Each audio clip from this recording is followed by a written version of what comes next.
بسم الله الرحمن الرحيم.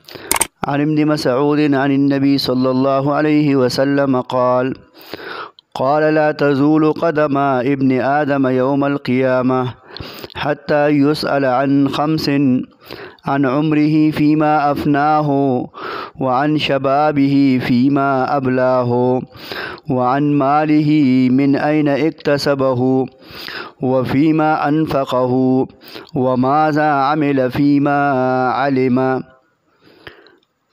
أو كما قال رسول الله صلى الله عليه وسلم. رواه الترمذي.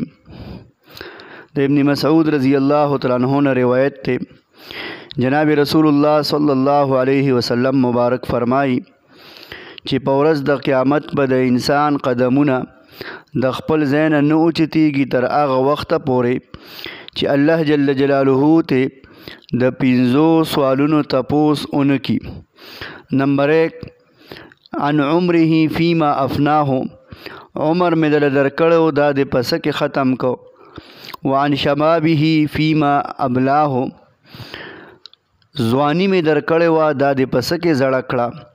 وعن ماله أين اکتسبه، او مال مې درکړی و دا د کم ځای نه ګټلی و او په کم ځای کې د خرچ کړو. او وماذا عمل فيما علم، څومره علم چې مې درکړی و په هغې دې څومره عمل کړو. د دې 5 خبرو تپوس به د هر انسان نه د هر بني آدم نه کیږي. د دې نه پس به چې کوم دی ده ته اجازت وي د مخکې تلو.